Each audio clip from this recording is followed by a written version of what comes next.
We begin this hour in Lagos, where the alleged killer of Bolanle Raheem, ASP Drambi Vandi, has been remanded at the Nigerian Correctional Center, Ikoyi. ASP Vandi was arraigned earlier today before a magistrate court sitting in Yaba.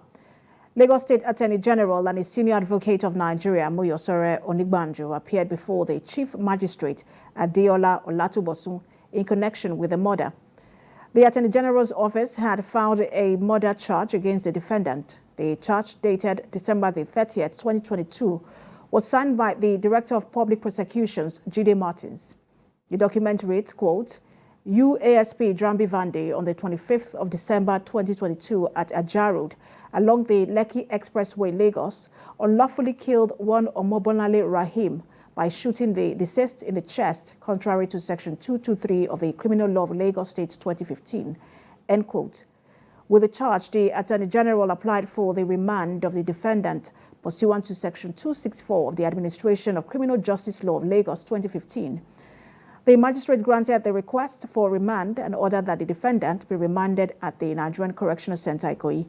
The case has been adjourned to the 30th of January 2023. And for more on this development, former National Publicity Secretary, Nigerian Bar Association, Kunle Edun, joins me on the news at 6. He joins us via phone. Good to have you join us. Thank you very much. Good day, Nigerians.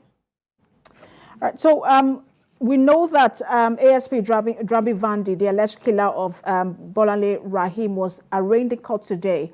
Were the members of the NBA present? What more can you tell us? The arraignment was done today at the magistrate court. Essentially, it is a remand proceedings, pending when a proper information will be filed at the High Court.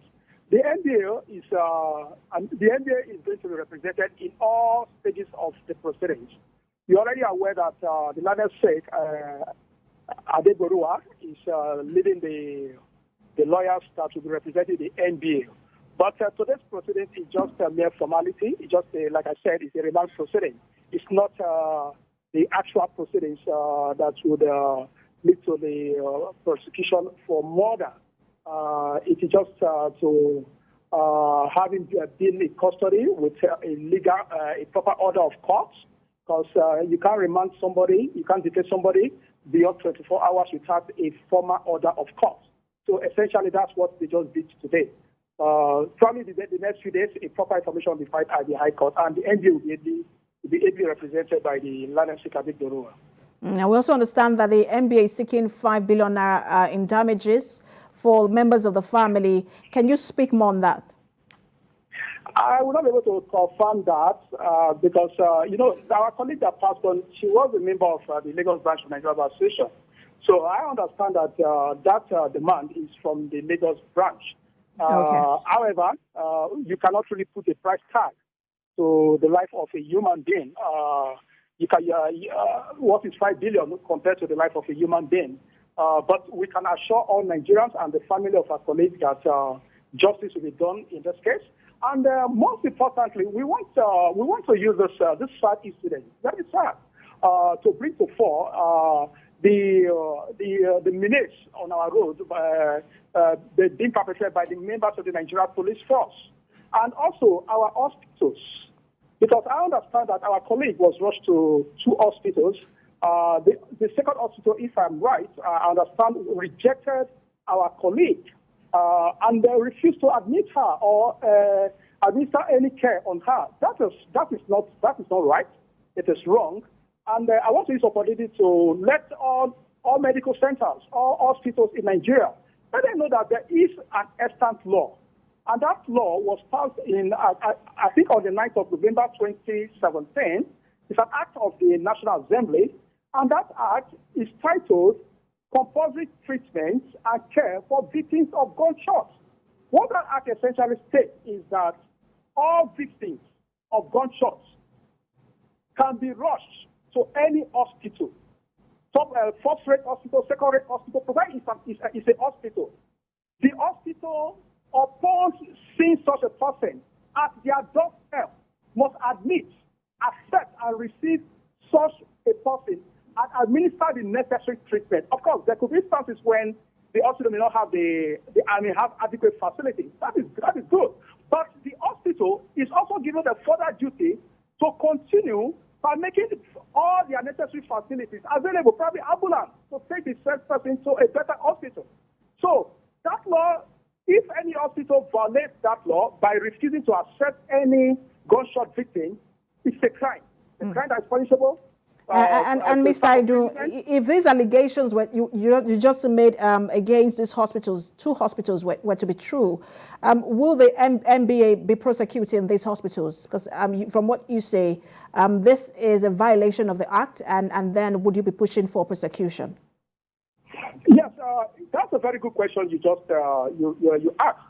Certainly, if our investigation actually confirmed that any of these hospitals rejected our colleague, then certainly a crime has been committed and the necessary action will be taken, which I'm talking about in terms of criminal prosecution, because we must put a stop to it. The reason why the federal government enacted that act is to enable us to save lives. We lose a lot of lives in this country. And you go to hospital, they start asking for deposit. It's even a criminal offense for the hospital to ask for deposit. So you can take any victim of gunshot straight to any hospital without even paying any deposit. And if hospital refuses to admit or care for that victim, certainly that is a crime already committed. And that is liable to criminal prosecution. So that law is there. And we at the NBA level, we are seeing how we can collaborate with members of the Nigerian Medical Association so that they enlighten their members. They enlighten the hospitals and the other medical centers of the existence of this law.